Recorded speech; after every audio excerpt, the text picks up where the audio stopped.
Kasi talagang grabe, hirap dito. It was never a smooth sailing, kumbaga. And there's always gonna be problems along the way. Of course, there were a lot of rejections. And there were times I would wonder, am I in the right profession? Rejections everywhere eh. Pero you have to love the rejection because from that, you learn a lot. I can't sugarcoat it kasi hindi talaga siya madali. Hindi madali, pero worth it. Especially nung bagong-bago pa lang po ako. Kasi nga po, hindi pa enough yung knowledge ko kay Sun Life. Been with the company for 1.5 years has taught me to be patient as well. Kasi maraming challenges, maraming frustrations, maraming disappointments. But at the end of the day, mas maraming nagiging kaibigan. Kung may mga time na may hindi ako alam, hindi naman po nagkukulang yung branch namin para mag-guide po kami. Ayan, for the first month ko sa Sun Life, as a rookie, so sabi nga, nangangapa kung paano mag-approach. Kailangan mo pala talagang labanan yung takot. Kailangan mo pala talaga na mas galingan o kailangan mo pa talagang i-challenge yung sarili mo. Kasi if you wouldn't start the first step, hindi ka naman talaga makaka-reach ng client. It's easy to learn from our fellow advisors. And I always tell them that na kung feel nyo, nahihiya kayong mag-approach ng advisors, you shouldn't. You should always ask us questions. Kasi willing naman din kami i-share yung alam namin. Malaki talaga yung influensya ng mga managers, lalo na sa amin ng mga rookies. So sabi nga, the passion itself, no, yung passion natin, yung mission natin bilang Sun Lifer, na maka-help, na maka-grow tayo. So yung outlook sa akin, I just referred 8 ang AdCans doon sa Masbate para ma-share ko din po ano yung kagandahan, ano yung brighter life bilang isang Sun Lifer. I'm very inspired by a lot of the seniors in the branch that I'm with. And I learn a lot from them. They're very generous when they share their best practices. Not only in our branch, but Sun Life-wide. Kakaiba kasi noon kami sa pangingkliyente. Kinakailangan may dala kaming libro, magko-compute kami in front of our clients. Matyaga ka, be patient with your clients because you are going to deal with people in all walks of life. Iba-ibang ugali. May napakasungit, may napakabait, may generous, may super kuripot. Diba? Meron pa nga aawayin ka saying bad words, no? Tahimik ka lang. Nagpapalakas sa akin na kasi yung mga na-adapt ko sa kanila, yung mga culture nila, mentor with a heart, yung mentor that cares, iba po yung level nun. I will always be grateful to my leaders. If it weren't for them, I wouldn't be where I am today now.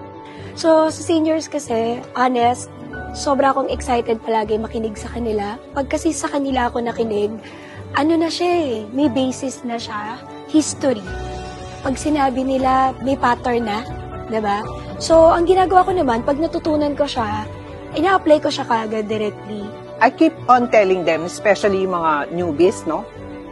Kasi di ba karamihan, pagka hindi na sila nakakabenta, magre-resign, sabihin nila, this is not my calling, this is not meant for me. So sabi ko, hindi pwedeng ganon. Kailangan pumasok kayo dito sa Sun Life. Dapat you have to stick. Nandito kayo, you're here in Sun Life, it's not because of chance lang. Dinala kayo ni God here.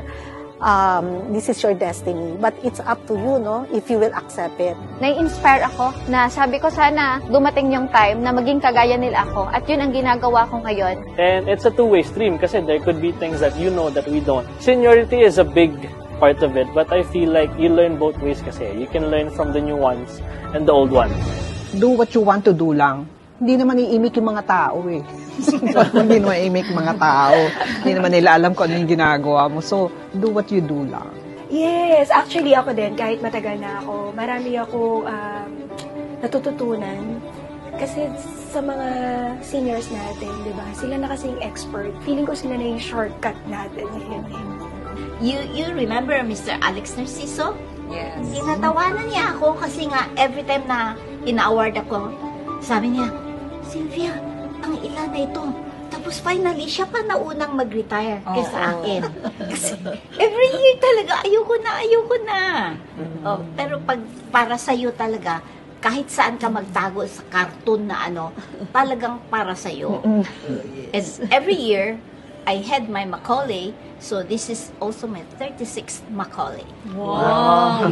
And Shirley also is old here. Yeah, old in tenure. Yeah. Yeah, I've been with Sun Life for 31 years Young naman. at Sun Life is a blessing to all of us. No? Yes, Even it is. I love Sun Life more and more and more and more kahit matagal na ako. The recent one is bakit ko napatunayan mahal na mahal ko Sun Life when my husband got sick. We need the blood. No blood transfusion. Kahit pala may pambili ka, you cannot buy pala. No? My husband's blood is type AB positive. Di syempre may kilala naman kayo sa Sun Life. Full blast sila, and then the next day, may mga dumating. Sun Lifer, they donate their own blood. Diba? Nakaka-touch, no? Yeah. Sabi ko sa anak ko, kasi my anak is also a Sun Lifer now. Anak, sabi ko, we're so lucky that we are here in Sun Life. We have a second family. And I consider Sun Life my second family. So, sobrang grateful for the rookie. Galingan mo lang. Galingan mo lang. And everything that we had came from Sun Life. Akala ko last question na yun. Okay, happy ako sa Sun Life. Ganto ka happy? Ganyan. What keeps me all heart, all bright, all in, is my family. My family is my strength. My family is my life. Lagi nating piliin na maging stronger tayo dito sa trabahong ito. Kasi this field of work has a greater opportunity, financial opportunity para sa pamilya natin.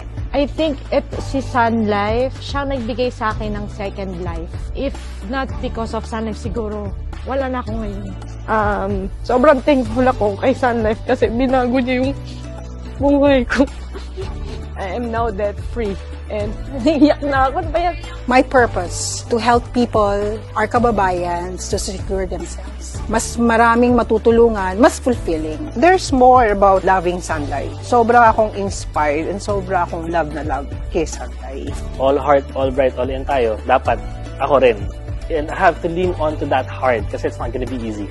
Alam ko na it's gonna be challenging, especially the last few months of the year. It's gonna be something else, kumbaga. It's always been. But I'm willing to face that challenge, kumbaga. The company is well respected. I'm very proud to be part of this company. With Sun Life, learning has no boundaries. In Sun Life, lahat po gumaganda, bumabata. Malalaki man o maging babae. And it's a real change. All heart, kasi parang naitanim na yung Sun Life talaga sa puso ko.